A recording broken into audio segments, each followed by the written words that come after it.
You need to breathe in order to stay alive. For your body to stay alive, you need oxygen. And everyone in this hall knows that if you are deprived of oxygen, you will only be able to survive for a very short amount of time, and then you will die. Agreed? Now, the heart also needs oxygen. And it's interesting because the trees, what do they give us? They give us oxygen. And in fact, Allah subhanahu wa ta'ala actually made this connection with the tree and the good word, the goodly word, that kalimatun tayyibah. And that being Iman and La ilaha illallah. And ultimately, the oxygen of the heart is dhikrullah. It's the remembrance of Allah subhanahu wa ta'ala. If we live our lives and we don't remember Allah, if we live our day, we go through our day and we aren't praying, it is exactly like a person who is being deprived of oxygen. And I don't need to tell you, we don't need an MD up here to tell you what's going to happen to that person. It's obvious. That person who is depriving themselves of oxygen is going to die. And this is the state of those people's hearts who are not praying, or who are abandoning salah, or who are, they're not praying on time, or they don't have a connection with the words of Allah, the book of Allah.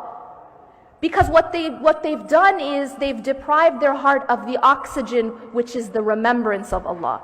The remembrance of Allah is the oxygen of the heart. And this is just a funny example. You never have a person say, I'm too busy to breathe. Right? You don't have anyone say, I'm in a really important meeting, so I'm going to breathe tonight. Or I'm not having a good day, so I'll leave breathing till tomorrow. Because I'm really down, I'm not in a good mood. Nobody says I'm watching a TV show, so I'm not going to breathe. Or I'm at the mall. You understand the point here. We know that we have to breathe to stay alive. And it does not matter where we are, or in what state we are in, or in what condition we are in. Even when you're in US airports, you still breathe, right? Yeah? What happens when salah time comes and you're in an airport? Your salah is your oxygen. You cannot think of it as anything less. And if you do, that's why your heart ends up dying.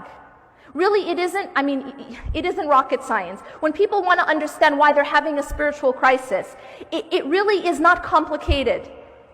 It always goes back to the salah, because the salah is the life of the heart. And a person has to first abandon the salah, or somehow put salah aside, in order to be able to get off the straight path. So the salah becomes a protection, and it is also the life of the heart. Now, we also know to take care of the body, we need food. We have to feed the heart. What is the food of the heart? It is also the remembrance of Allah.